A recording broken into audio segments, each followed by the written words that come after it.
Hello and welcome to Matt's Casual Cooking. Today we're going to be making French onion soup, a very easy and healthy dish to make that's really going to take you about half an hour overall. So we're going to go ahead and go over all the ingredients and how to combine them together, and let's get to it. All right, I'm going to go ahead and go over all the ingredients that you're going to need today. So you're going to need 2 tablespoons of butter or margarine.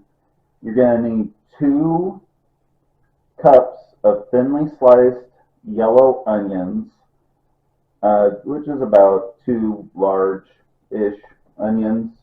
And you're going to want to cut them into onion rings. We're not going to dice them for this one. You're going to need 4 cups of beef broth, which is about 64 ounces of broth that you're going to need. You're going to need a teaspoon of Worcestershire sauce. You're going to need a dash of black pepper. And optionally, if you want, you're going to need 2 tablespoons of dry sherry or dry white wine. Now for the bread, I'm using French bread, even though you're going to need at least 6 slices, but you can tell my bread is a little smaller. We're kind of having a very blizzard-like condition, so a lot of the stuff at the store was gone. So, just kind of use the bread that you feel comfortable with. But I would say something like even an Italian bread or sourdough, and just something that's going to be cut to kind of fit the bowl.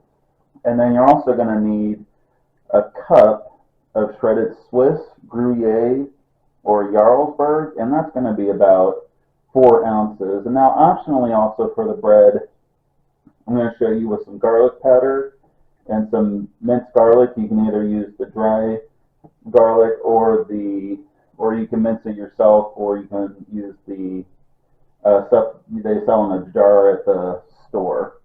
So I'm going to go over first for the onions.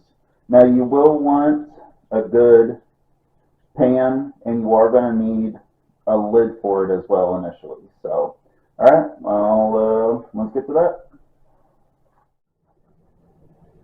All right, so I went ahead and already melted the majority of the butter.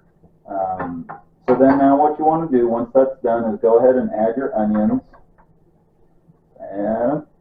and then what you're going to do is we're just going to give this a quick stir to get it all nice and covered with the butter.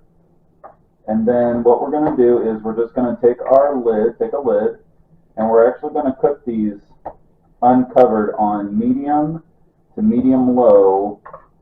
And then we're going to cook them for about 8 to 10 minutes, and we're going to just stir it occasionally. And what we're looking for is we're looking for these to be kind of tender and kind of golden. We're not going to really caramelize them too much or at all.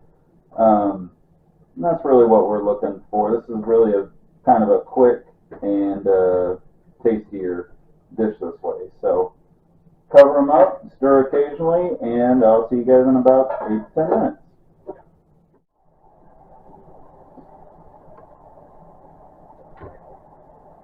Alright, so it's been about 10 minutes.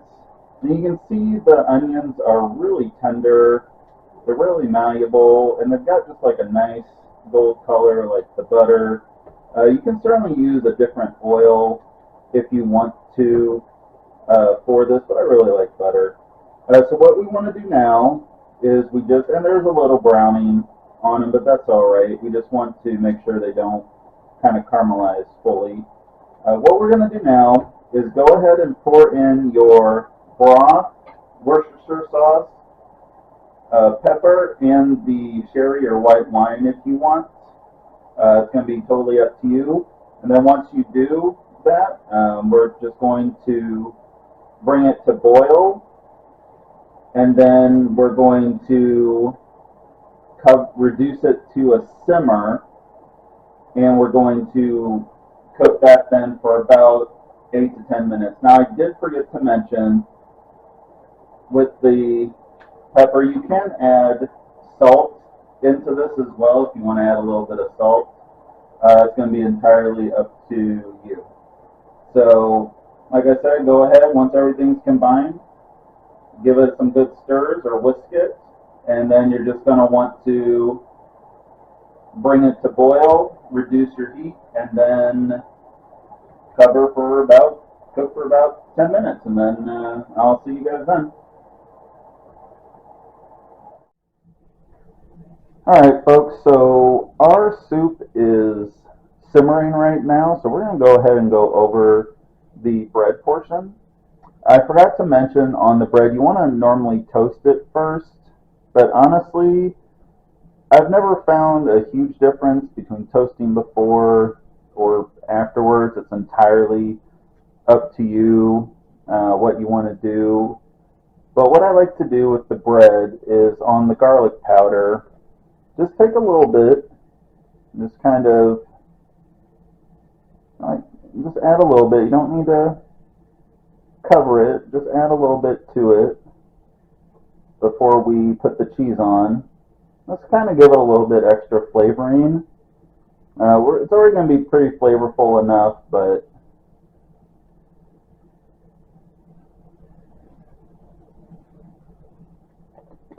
and then same with the minced garlic, just take some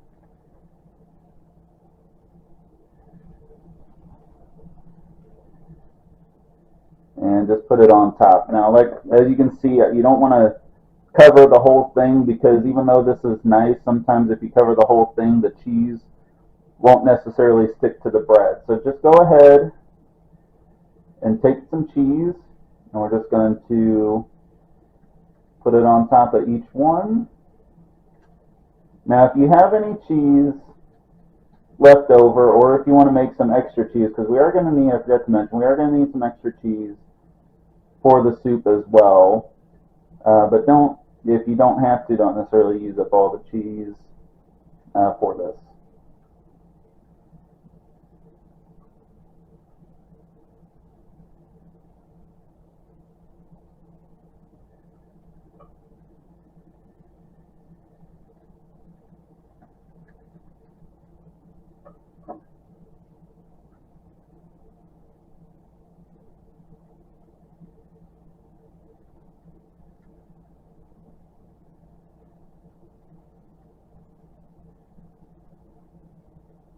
Alright, so we got our cheese on top of our bread. Now on the broiler, put one of your oven racks the second from the top in here and go ahead and turn it on and then put that on there, and then we're just looking for a nice melty kind of golden brown on the bread. So go ahead, put it in there, and I'll see you when it's done. Alright, so the cheese is nice and melted on top of the bread, and our soup is actually almost done, so we're going to go ahead and put it together here in just a minute. Alright, so it's been, well, a little over 10 minutes, but that's okay. So what we just want to do now is just take your ladle, just pour as much, you kind of want to fill it up as much as you can. Alright, so once you got your soup in, go ahead and take your bread, and I'm actually going to take probably a couple pieces because it's a little bit smaller, but that's okay. And then what we're going to do is we're going to take a little bit of the extra Swiss, and you can actually do this with any cheese that you want. We're just going to put the rest on top, and it's just going to kind of nicely melt in there. Now what you can do too, if you have like a slice of cheese, you can put it on top, and if you have a bowl, you can put back into the oven with the broiler. You can do that too. So if you enjoyed making this recipe today, please like, subscribe, leave a comment below, and I hope you have a good rest of your day. Stay warm, and well, take care. Thanks for watching.